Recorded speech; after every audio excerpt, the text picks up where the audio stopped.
yang bilang juga, mohon maaf ya Pak Lula, katanya soal pencitraan gitu dengan sibuk kerja bikin video kedekatannya dengan anak-anak, seperti apa Mas?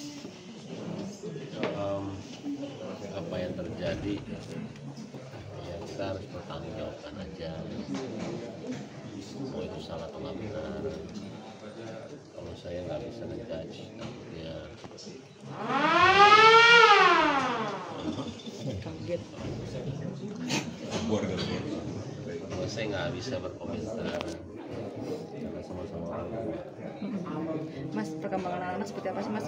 Terutama hubungannya dengan mamanya ya, Mas, masih agak jauh kah atau sudah mulai mencair gitu? Biasanya kan anak-anak kalau ketemu mamanya nggak mau digendong, nggak mau ikut. Nah, terakhir seperti apa Mas? Masih sikapnya anak-anak ke mamanya Mas? Ya mungkin bisa nanya pas orang-orang yang datang di pengajian yang sama saya. Mungkin kalau misalnya ada yang masih menyinggung soal Paula dan Anda, mungkin abang mungkin sih tidak ini gitu. Kenapa? Kalau misalnya ada yang nyinggung soal Baim, Paula, kedekatan Baim, kedekatan Paula dan anak, kan abang menyikapinya gimana sih mungkin sebagai orang tua juga? Kalau saya semenjak papa meninggal mau tenang aja, nggak mau ada rasa gimana tanggung jawabnya masing-masing aja. Kalau saya sebagai ayah, ya mungkin sekarang ya apa? Jadi seorang ibu juga kali ya, ngerasain banget. Jadi Dua peran gitu ya Mas? buat saya mendengarkan, menikmati banget karena simpang pamnya pengadilan aja. Dalam apa? Untuk Komunikasi soal anak. mengasuh anak. Gini. Ini biar semuanya lurus, semuanya paham terus kepada siapa. Ya. Paradigmanya sudah berubah. Pengadilan Mahkamah Agung sudah mengeluarkan surat edaran. Jurisprudensi sudah ada. Artinya yang selama ini semua mempunyai pemikiran bahwa seorang anak di bawah umur itu harus kepada ibunya, itu cara berpikir yang usang, sudah ketinggalan zaman, jadul. Karena sejak 2017 sudah ada surat edaran Mahkamah Agung bahwa anak yang menentukan, anak itu mau kemana, anak itu yang memilih dia mau kemana, dan untuk kepentingan anak itu sendiri. Artinya kebaikan anak, kepentingan anak, keberadaan anak, dia yang menentukan. Kalau anaknya menolak, tidak boleh dipaksakan, termasuk pengadilan. Tidak boleh memaksakan anak itu harus. Anak itu mau kemana, dia nyaman kemana, itu yang harus diputuskan. Walaupun mungkin orang-orang menganggap bahwa anak kecil belum bisa membuat suatu keputusan gitu Bang, seperti apa? Siapa bilang anak kecil tidak bisa? Dia bisa minta makan, artinya makanan itu enak tidak enak, bisa nggak? Bisa kan? Betul. Anak saya minta susu, berarti saya minta air, berarti anak itu bisa membedakan antara susu dan air. Artinya anak kecil jangan dianggap anak itu tidak bisa apa-apa. Cara berpikir yang terlalu salah terhadap anak kecil itu punya hak. Oh, jadi di dalam beberapa keputusan anak itu jangan dijadikan objek. Artinya objek itu misalnya anak itu harus kirim ke A ke B, itu nggak boleh. Anak itu kalau dia mau, ayo kita antar. Kalau dia nggak mau, jangan dipaksa. Itu kepentingan anak itu yang dikedepankan. Tadi undang semua mungkin 40 harian kali saya. Nomor antrian 14. Silakan menuju pos layanan hukum. Tapi banyak komentar lucu netizen bilang katanya, wah CLBK nih mau sama Mas Nomor Enda. antrian Namanya netizen Mas. dengan nomor perkara 103 PDTG. Silakan masuk ke ruang sidang 2. Terakhir Mas, satu lagi Mas, benar nggak sih Mas, mohon maaf sebelumnya, almarhum Bapak pengennya Mas Baim dan Paula nikah. Benar nggak sih Mas ada permintaan seperti itu Mas? Kalau boleh jujur. Saya jawab nanti pokoknya. Kalau baik di tengah perceraian gimana ke Kak Baim, mungkin jadi semakin pikiran atau seperti apa sih dari Kak Baim jalanin aja pertanyaannya lah ya enak aja kayak gitu. tapi kemarin sempat ngasih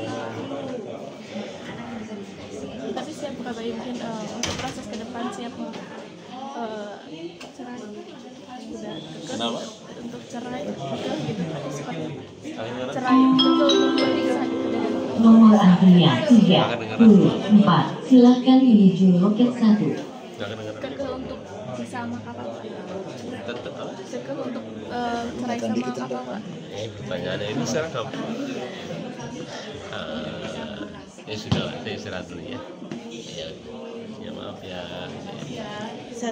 Tapi saat ini anak-anak lagi sama Kak Baim apa sama mamanya Kak Baim? Lagi sama saya. Tapi dia boleh kapan aja nanti. Tapi Kak Baim kan Nomor berarti antrian Kiano Kenzo kan lebih banyak waktu sama Kak Baim ya. lokasi. Itu sesuai keinginan anaknya atau gimana Kak Baim? Kalau ada anaknya tanya aja sendiri. Tapi Kak Baim sebagai ayah sendiri nih ngelihatnya Kenzo Kiano kenapa lebih nyaman sama Kak Baim mungkin? Hanya anaknya aja. Terus. Nggak boleh Nomor wawancara antrian anaknya. 35. Silakan menuju loket 1. Terakhir Kak, dari Kak Paula sendiri ada usaha untuk mau ketemu sama Kak Kenzo sama Kiana sendiri? Hanya Paul aja. Ya. Barang bukti 3 sehingga total itu menjadi 82 bukti, terutama lebih banyak bukti itu adalah bukti video, mana video itu juga video anak-anak ya, anak-anak yang saya tidak perlu jelaskan, yang jelas semua bukti kita sampaikan dan ada saksi fakta 3 sehingga total saksi fakta menjadi 11. Habis itu ahlinya 3 dan kita juga diminta untuk mendatangkan ahli lagi 1. Saya akan ikhtiar untuk mendatangkan 1 ahli lagi. Jadi ini perkara 82 bukti, 11 saksi, 3 ahli, mungkin tambah 1 ahli lagi. Seperti itu. Ahli apa yang akan didatangkan lagi? Saya tidak boleh sampaikan karena sangat-sangat rahasia dan tidak boleh saya sampaikan kepada siapapun juga. Tapi majelis yang meminta saya mendatangkan ahli di bidang tertentu. Tapi kalau yang tadi ahli psikolog anak, Bang, boleh saya sampaikan. Bang, balik lagi soal Baim ada keperluan yang bersifat dia punya profesi, izin kepada majelis, dia sudah pulang. Bang, balik lagi soal alat bukti, mungkin tadi ada tambahan apa aja? Tambahannya itu bentuk video yang tidak perlu saya sampaikan. Yang jelas video itu membuktikan bagaimana adanya sebuah trauma terhadap anak kepada ibunya. CCTV kah atau handphone videonya? Maksudnya CCTV? Iya, CCTV atau rekaman kalau handphone? CCTV itu kan kamera yang kita ada. Ini langsung di videoin, diajak tertentu. Oh. Udah diputar juga dalam persidangan tadi dan saksinya ada yang lama itu ahli dan itu adalah ahli konselor anak. Jadi dia yang memberikan terapi terhadap anak supaya tidak trauma, sehingga ditemukan tadi ada delay trauma terhadap anak kepada seseorang yang tidak perlu saya sampaikan, seperti itu. Di video itu Paula marah-marah atau gimana, Bang? Kenapa? Dalam artian anak-anaknya Baim ada indikasi trauma apa gimana Bang? Ya, delay trauma tadi dari hasil psikolog.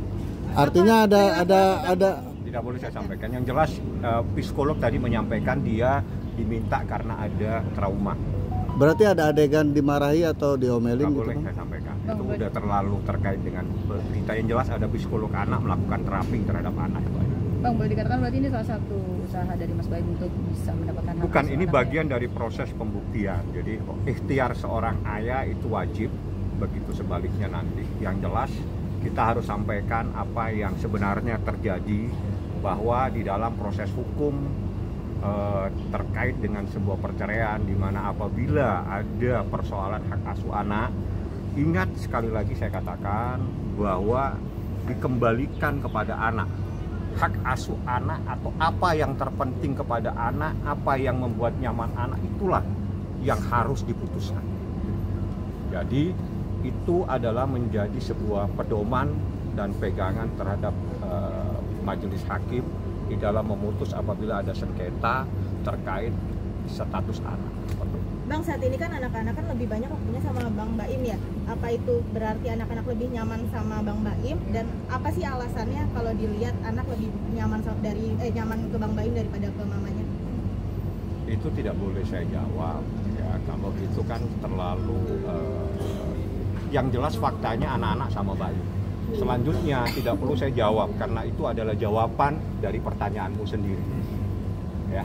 Jadi apabila ada seseorang lebih nyaman dengan seseorang, kira-kira dia lebih nyaman dengan siapa? Jadi saat ini dia lebih nyaman dengan salah satu orang tuanya. Mas, kalau dari Bayu sendiri seperti itu nggak sih, anak-anak sempat nangis dengan mamanya, ada kayak gitu nggak sih? Nggak perlu saya jawab karena saya jatuhnya subjektif. Mas, untuk agenda selanjutnya nanti ada apa? Selanjutnya nanti, ya ini saya lagi ikhtiar mencari ahli. Masih saksi dan Ahli yang saya bilang saya tidak boleh sampaikan. Tapi kalau tadi ahli konselor anak saya sampaikan. Nah, tapi kalau ahli lainnya, mohon maaf, saya tidak boleh sampaikan karena itu diamanat oleh majelis hakim. Tolong carikan ahli.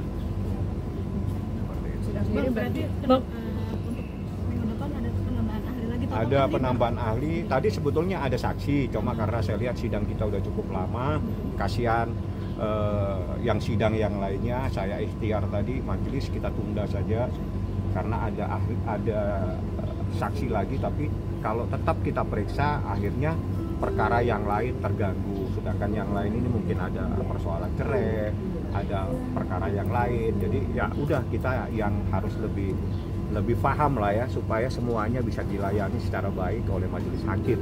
Jadi cukup 2 saksi, tapi itu pun memakan waktu hampir 3 jam ya sehingga saya tadi. Bang, tapi sekarang Bang Bayu masih buka akses buat Paula ketemu anak-anak? Dibuka terus, tidak pernah, kapan saja kalau mau datang suruh datang. Jadi supaya lebih nyaman datang aja kapan. Jadi gini, dalam proses hak asuh anak, sekali lagi saya katakan, itu dikembalikan kepada anak. Jadi kalau yang selama ini seakan-akan itu adanya sesuatu itu menjadi hak ibu, itu adalah sesuatu yang sudah ketinggalan zaman.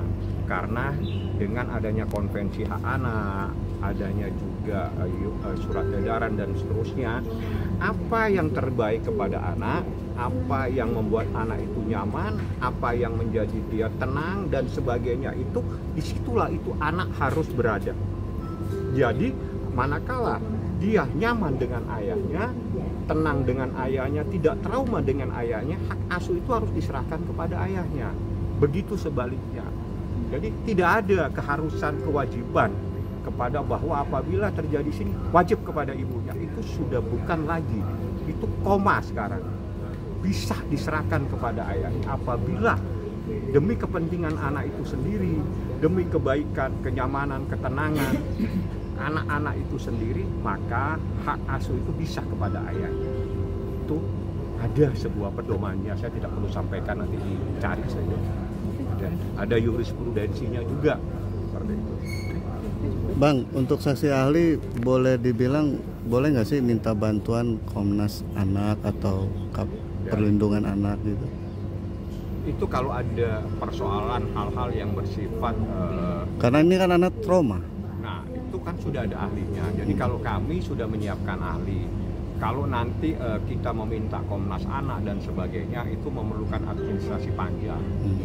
Jadi kita datangkan ahli, ya silakan ditanya. Kalau misalnya mereka juga ingin mendatangkan ahli, silakan. Tidak ada sesuatu yang dilarang. Majelis hakim membuka pintu selebar-lebarnya, kedua pihak diberi hak yang sama. Bang, pasti aja Bang, kenapa sih ini sidang kayak berlarut-larut dan sampai membutuhkan 28 bukti dan saksi? Ini bukan sidang berlarut-larut, karena ini sidang-sidang ini memang ada bukti-bukti. Jadi bukti ini memang ada, jadi kita sampaikan. Lebih banyak bukti itu berbentuk video sebetulnya. Apa karena si pihak